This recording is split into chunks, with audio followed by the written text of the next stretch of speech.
আমিও ক্লান্ত হই, হৃদয়ে প্রেমের অসীম ঝড় ওঠে। আমারও ইচ্ছে করে দিন শেষে একটুখানি আশ্রয় পেলেই মাথা গুজে বুকের উপর লুটিয়ে পড়তে।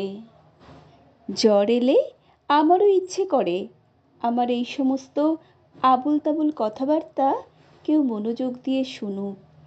জ্বর দেখার বাহানায় কেউ কপালে হাত রাখুক, আমাকে স্পর্শ করুক, সারা রাত বসে থাকুক আমার পাশে, জলপট্টি দিক কপালে।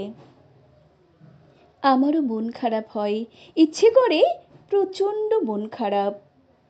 একাকিত্বে কেউ সঙ্গ দিক, কথা বলুক আমার সাথে। প্রচণ্ড মন খারাপে ভীষণ একাকিত্বের চাইতে যন্ত্রণা সঙ্গপ্রিয় মানুষের কাছে আর কি হতে পারে? এই সমস্ত ছাইপাশ দুঃখবোধ আর ভালো লাগে না। দিন শেষে নিথর দেহ কারো বুক চাই, এলোমেলো অস্থির মন স্থিরতা চাই। ভেবেছিলাম তুমিই আমার শেষ আশ্রয়, অথচ আমায় ঠাঁই দিলে কই? না তোমার পায়ের কাছে, আর না তোমার বুকে। দিন শেষে ক্লান্ত শরীর আর মন নিয়ে নিজেকে সান্ত্বনা দিই, অপেক্ষায় থাকি।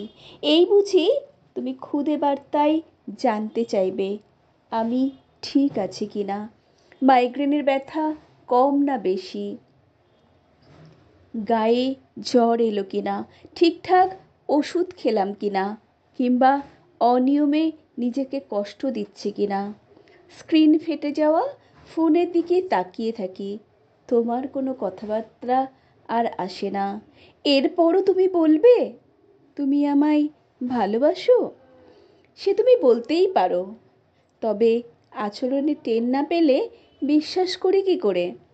ভালোবাসলে বোঝা যায়, টের পাওয়া যায়। ভেবেছিলাম তোমার বুকেই আমার ঠাঁই হবে, অথচ আজকাল পৃথিবীর কোথাও আমার ঠাঁই মেলে না। দিন শেষে ক্লান্ত শরীর আর মন নিয়ে নিজেকেই নিজেই তিরস্কার করি। আমি বুঝে যাই কেন বলতে অপেক্ষায় তোমার ক্লান্তি নেই। তুমি তো অপেক্ষাই করনি। অনিশ্চিত অপেক্ষার যন্ত্রণা তুমি বুঝবে না। এভাবেই দিনের পর দিন নিঃসঙ্গতা আর হতাশাকে আঁকড়ে ধরে অবশেষে আমি বুঝে যাই দিন শেষে মানুষ একা, ভীষণ একা। সংগৃহীত কণ্ঠে আমি সুমিত্রা।